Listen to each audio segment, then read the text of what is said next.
Hi, my name's Phil. I like talking about politics, and in this video, I'd like to discuss how a row has blown up about Conservative Party interference, really, in the postal voting process, as the Electoral Commission is unable to say that the Tories are not stealing your votes and not stealing your data. Oh, but don't worry, it's all perfectly legal. Maybe. But first, if you'd like to be notified of daily news and politics, please subscribe to the channel and click the bell notification icon. So I first saw this being mentioned or shared on social media weeks ago, really, but it's really blown up this week. The Conservative Party are sending around letters and forms encouraging people to sign up for postal voting. Now, nothing wrong with that. My local Labour Party did the same thing ahead of the 2019 general election. It's a bit unusual for the Tories to do it, though. The Conservatives are really good at motivating their support base to get out and vote. So encouraging more people to engage by highlighting the much easier postal vote option tends to be more in the interests of other parties. However, there's something very fishy about the way the Conservatives are doing it. They are sending a prepaid envelope for people to send off their postal voting forms. Well, that's very civic of them. Oh, it's terribly nice of them. Or you would think so anyway. But the address on the envelope is not for the electoral registration officer at the council, which is who needs to process the form. No, it's the local Conservative Party office. Now, when I first saw evidence of this, I immediately thought, as I'm sure everyone did, data collection, data harvesting. That's what this is about. The Conservatives are collecting forms which people think are being used to register for postal voting in order to gather names, addresses, dates of birth, even signatures. Now, without telling people that this is what the data is for, it would be illegal, of course, for local party organisations to collect and use those data. But that data is nonetheless going to them. I'll tell you something else the local Conservative Party is getting. A list of people who are registering for postal votes. That on its own, just that bit of information, could be useful because it's a way of allowing them to know which people, even which specific addresses, which doors to knock on 2 weeks before the election, maybe round about the time they're thinking of sending their postal vote off, and also who not to bother with on the few days leading up to it because it'll be too late for the postal vote. Now, to be clear, this is all legal, apparently, as long as the documentation that they're sending out to people also gives the address for the electoral registration officer. They are allowed to give other addresses to send it to as well. And bizarrely, a prepaid envelope to another address. Because that seems bonkers to me, because they're targeting people who might be attracted to the lower effort way to vote. You know, people who really want to vote are going to vote. If they don't think they could reliably get out on the day to vote because of work or schooling or whatever it is that will make it difficult for you to get out to vote on the day, of course you'll go to the council and apply for postal voting. I've done it in the past when I've not been certain that I would be able to get out. When I was a teacher, for example, I might have been working all day, then I might have had, some domestic duties in the evening or something like that. I may not have been able to guarantee to get out, so I would get postal voting. What they're targeting people are people who haven't really considered that. It'll be like, I'll maybe vote, I might vote, or I probably can't be asked. They're targeting those people who want an easy way to vote, and then they'll vote. Giving them a prepaid envelope is obviously going to be the path of least resistance, because then they don't have to think, I have to send this off. Oh, I'd have to find an envelope. I don't have an envelope. Who posts envelopes?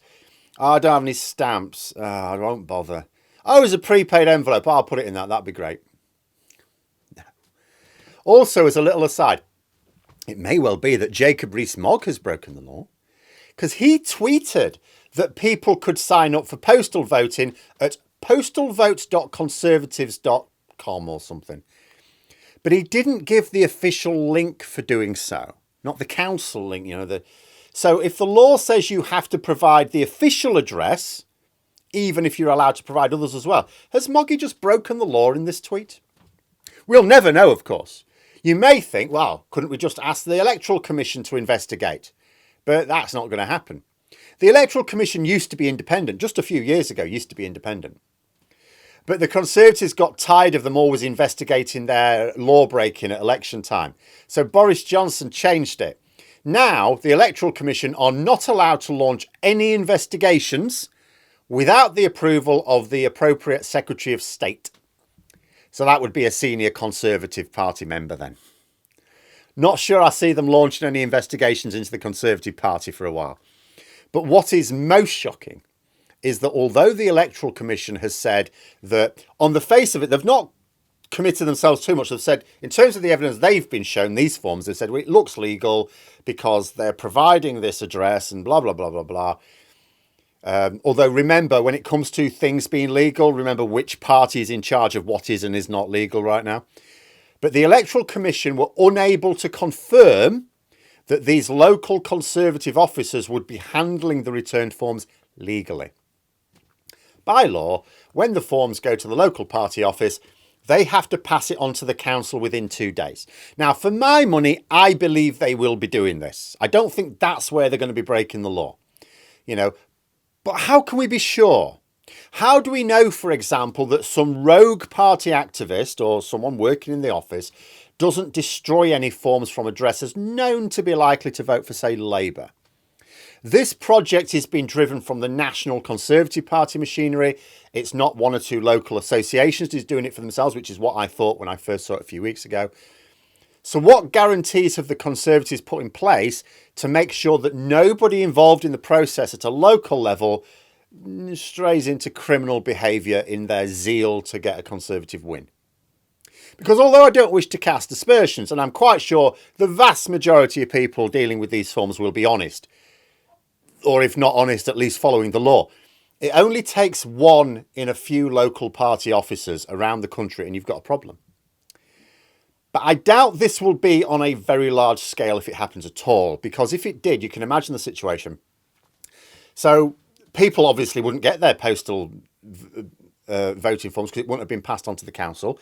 So then they get round about the time they're supposed to be posting their postal vote off. They go, well, I haven't got a ballot. So they contact the council. I haven't got a ballot. Well, you're not on our list. What are you on about? I filled a form in. We ain't got it. And then it's too late to do so at that point. So if this happened to a lot of people and some of them would inevitably complain, the fraud would be exposed, wouldn't it? But there are other ways to break the law with this project, which are less easy to identify. In fact, without a whistleblower, impossible to identify. How are we to know that the data protection laws are being followed? I mean, ask yourselves this. If the Conservatives are wanting to be helpful and hand out forms for postal voting, why not make the prepaid envelope addressed to the council, which is where they need to go for them to be actioned? Why do they want the forms first before passing them on? Because they want to collect data. Now, what data do they want and for what purpose? And for the purposes of the law, what data they are collecting in comparison to the data the respondents think they're collecting is important. Because if people think they're providing information only to the council in order to register for postal voting, but that data is being gathered and used by the Conservative Party, that is a breach of the law. Because when you gather data from people, you have to be clear to them what you're gathering and why you want to use it. Both of those two bits of information are really important. How clearly are the Conservatives making it to their intended victims what data exactly they are providing for the local Conservatives to use? Not the council, the local Conservatives. And what is the stated purpose? And even if within the documentation it does say we will gather this information and we will use it for this, how do we know that they will limit themselves to only gathering the data they say they will and only for the purposes they set out? This is incredibly dodgy. It is legal only because MPs have allowed it to be legal. There's no noble reason for any political party to want voting application forms to be sent to them before going to the council. None at all. At the very least, see, at the absolute most honest end of this scale, the Tories are trying to harvest data to use for strategic purposes, which will be denied to the local activists of the other parties. So at the most honest end, they are trying to gather data on which addresses are going to be having postal votes information that will not be shared with other local parties. That is the most benign interpretation of this. At the other end, they could be extracting data that they have no legal right to harvest at all, including names, addresses, dates of births, signatures. I mean, for goodness sake, imagine there's an identity fraudster working in the local party office, getting access to all that lot. None of the checks and balances that will be employed by the council dealing with the same forms. Doesn't bear thinking about. My advice would be to talk to people you know. If they are thinking about, ask them how they're going to vote, if they're going to vote at all. If they're thinking of postal voting, I would advise them to send their forms only to the relevant office, to the local council, never to a political party's office. If the Electoral Commission cannot guarantee that the law is being properly applied to forms being sent to local Conservative officers, under no circumstances do you send those forms to those officers. But there we are. Those are my thoughts. Let me know yours in the comments below. I hope you found the video interesting. If you did, please click the like button. And if you'd like to support the channel further, the join button for memberships. And until next time, I'll see you later.